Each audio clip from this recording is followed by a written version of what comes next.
하나님의 나라 이스라엘, 특별히 남유다가 바벨론으로부터 계속해서 공격을 받고 그 가운데 이제 멸망해가는 본문들로 계속 예레미야서는 이어지게 됩니다. 바벨론으로부터 공격을 받고 남유다가 망하지만 그럼에도 불구하고 하나님은 예레미야를 통하여서 하나님의 나라, 하나님의 기업을 상속함을 통하여 하나님의 나라가 영원할 것에 대해서 말씀하고 계시는 여호와 하나님의 말씀을 우리가 만나는 거죠. 그리고 하나님의 뜻을 이루는 과정 가운데 고난받는 종 예레미야의 모습을 통하여 신약의 예수 그리스도와 또한 교회 공동체를 우리가 함께 비교하며 살펴보고 있습니다. 오늘 이 38장 말씀은 이미 예레미야 21장에서 먼저 말씀을 나눈 적이 있습니다.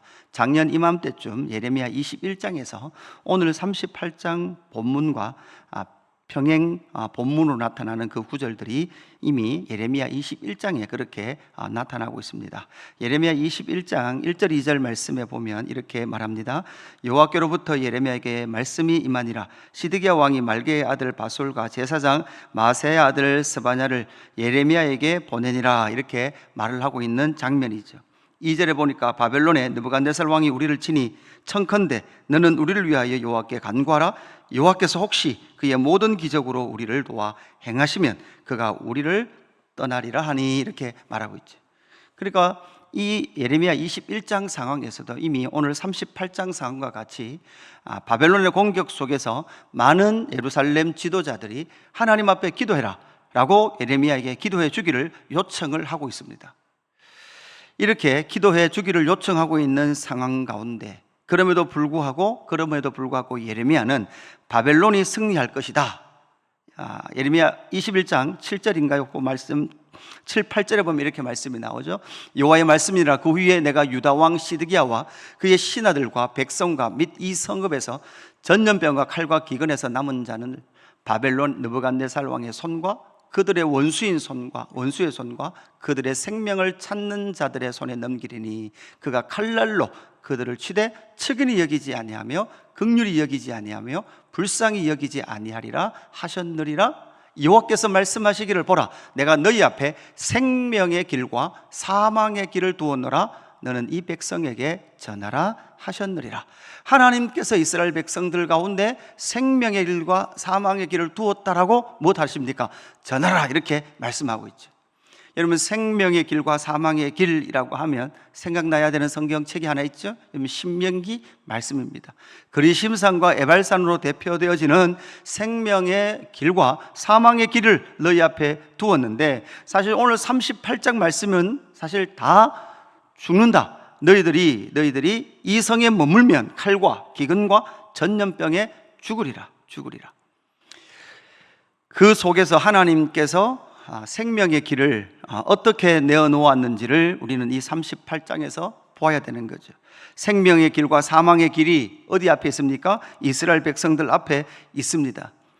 그 생명과 사망의 길이 이스라엘 백성들 앞에 있는데, 사실 그 생명의 길은 어떤 길입니까? 생명의 길은 2절, 오늘 본문 2절 말씀에 보면 이렇게 말씀합니다. 여호와께서 이와 같이 말씀하시되 이 성에 머무는 자는 칼과 기근과 전염병에 죽으리라. 그러나 갈대아인에게 항복하는 자는 살리니, 이렇게 말하고 있죠. 여러분, 제일 먼저 생명의 길과 사망의 길이 이스라엘 백성들 앞에 있는데, 생명의 길을 가기 위해서는 무엇을 해야 합니까? 하나님의 주권과 섭리와 뜻에 굴복해야 합니다. 당시 유대 사회에서는 사실 소위 말해서 그 당시 현실로 보면 누가 믿음 좋은 사람처럼 보입니까? 예레미야가 믿음 좋은 사람처럼 보입니까? 정치 지도자들이 믿음 좋은 것처럼 보입니까? 우리가 생각하는 믿음 좋은 모습은요, 유대의 정치 지도자들이 더 믿음 좋은 것 같아요. 예레미야에게 기도 요청하면서 이 나라 망하지 않는다, 우리는 싸울 것이다, 이렇게 외치는 그들이 훨씬 더 믿음 좋은 것 같아요. 반대로 예레미야는 정말 믿음 없는 것 같아요. 너 망한다, 항복해라. 너희들 그냥 싸우지도 말고 그냥 항복해라. 그러면 산다. 결국은 이것이 바로 하나님의 뜻입니다. 하나님께서 이스라엘 백성들을 향하여서 이제 그들을 다루시고 그들을 뽑아 옮기셔서 바벨론에서 하나님의 백성들로 남겨놓으실 하나님의 뜻과 하나님의 주권이 확정되어서 하나님은 그 일을 행해 가시죠.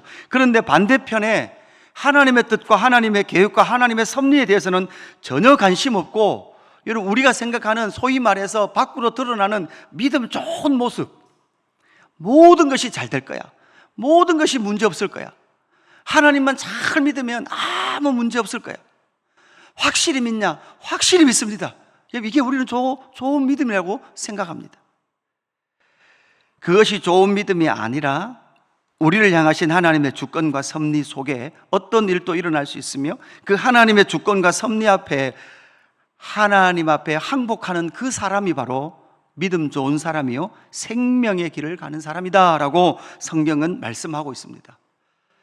선악과를 먹은 인간은 언제나 내 뜻대로 나의 현실과 나의 삶의 문제를 해결하며 살아갈 수 있다고 생각합니다. 하나님은 우리에게 무엇 하나 인식시켜 주시는가 하면, 오늘의 삶의 현실 속에 너의 계획과 너의 뜻대로 되지 않는다라는 것을 하나님은 여실하게 우리에게 보여주기를 원하십니다. 그러면서 하나님의 섭리와 하나님의 주권과 하나님의 뜻 앞에 서서 그 하나님의 주권 앞에 감사하고 순복하고 감격하는 그 사람이 바로 어느 길을 가는 사람입니까? 생명의 길을 가는 사람이다라는 것을 우리에게 보여주고 있죠. 선악과를 먹은 첫 번째 아담 아래에 있었던 옛사람의 본성은 언제나 자기 뜻대로 살려고 합니다.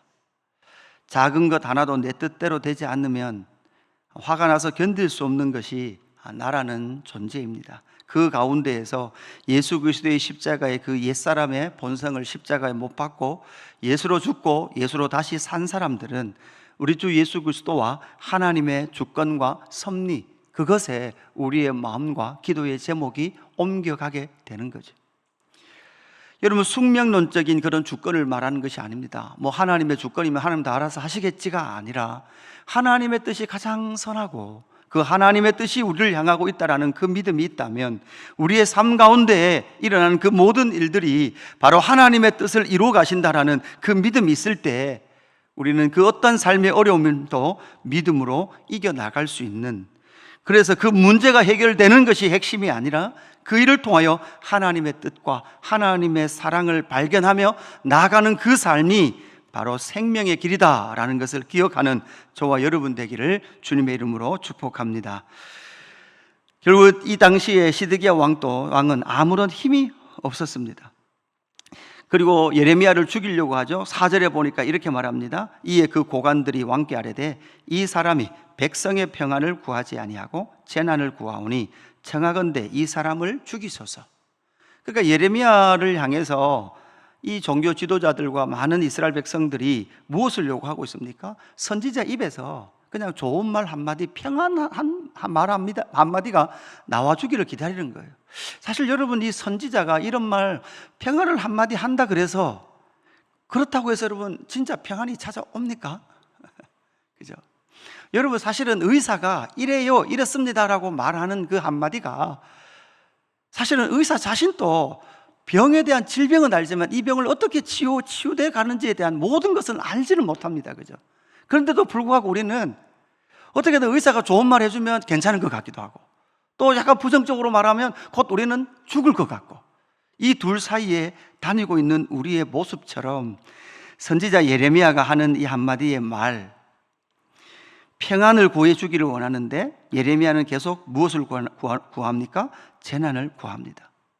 그 상황 가운데에서 예레미야는 갇히게 되고, 그 일을 왕은 막지도 못하는 5절 말씀에 보니까 시드기야 왕이 이르되, 보라, 그가 너희 손 안에 있느니라. 왕은 조금도 너희를 다스릴 수 없느니라. 그러니까 시드기야 왕은요, 왕이지만 별로 힘이 없어요. 지금 상황에서 왕국의 모든 정치 세력가들이 지금 친애국파로 그렇게 점령되어 있는 상황입니다.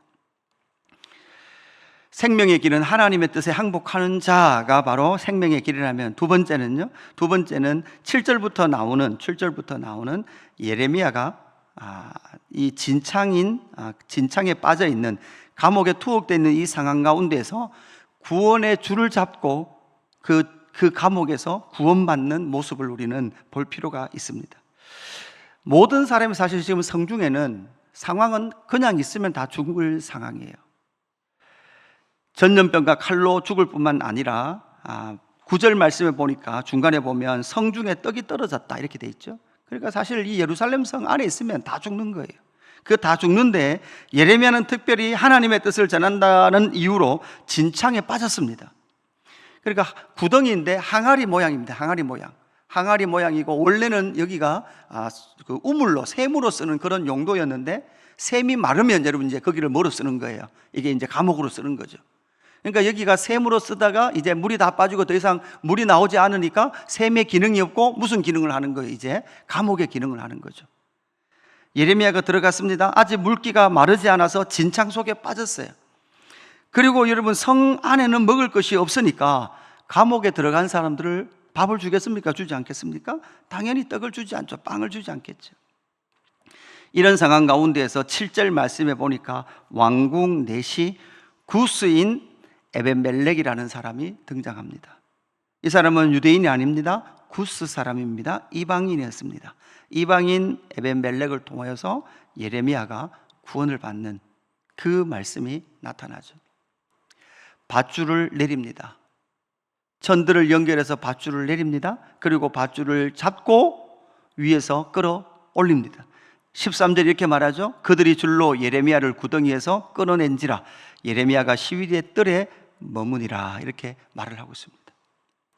여러분 이 모습은 곧 어떤 모습 같습니까? 이게 바로 인류의 모습이었습니다. 스스로 그 구덩이, 사망의 구덩이, 죄의 구덩이에서 빠져나올 수 없는 그런 상황이 인간의 상황이었습니다.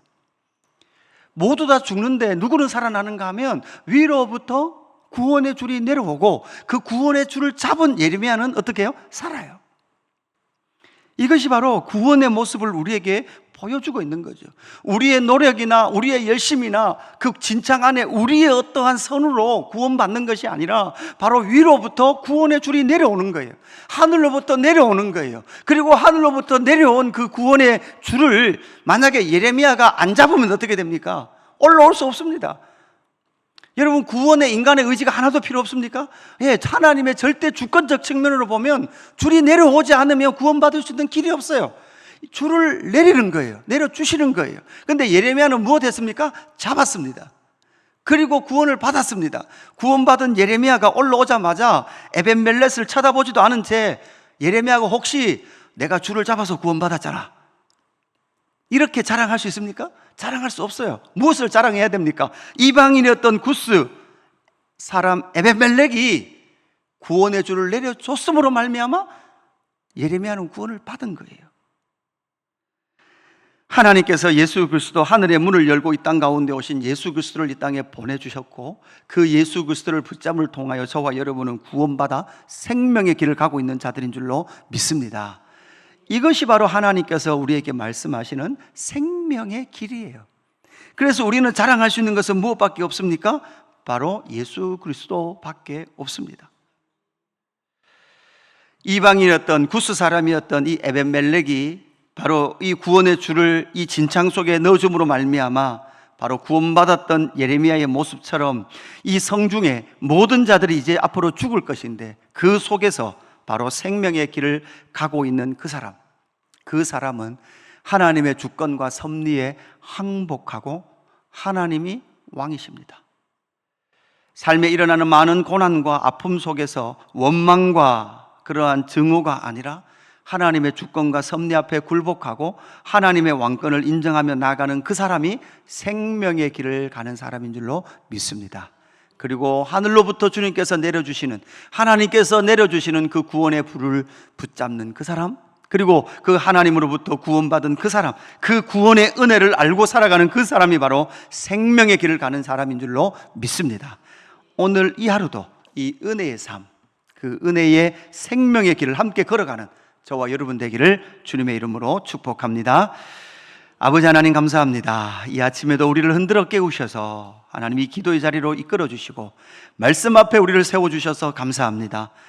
하나님의 주권과 섭리, 하나님의 역사하심을 기억하게 하시고 내 삶에 하나님의 주권이 함께한다는 것을 인정하며 나아가는 생명의 길을 걸어가는 저희들 될 수 있도록 역사하여 주옵소서. 사망의 그늘에 앉아있던 우리에게 생명의 줄을 내려주셔서 그 생명의 불을 잡음으로 말미암아 영원하신 하나님의 나라로, 구원의 나라로 우리를 옮겨주신 줄로 믿습니다. 하나님이 은혜의 복음 앞에 우리 주 예수 그리스도의 구원하심을 기억하며 오늘 이 하루도 생명으로 말미암아 기뻐하는 저희들 되게 하여 주옵소서. 감사함을 드리며 구주 예수 그리스도의 이름으로 기도드리옵나이다. 아멘.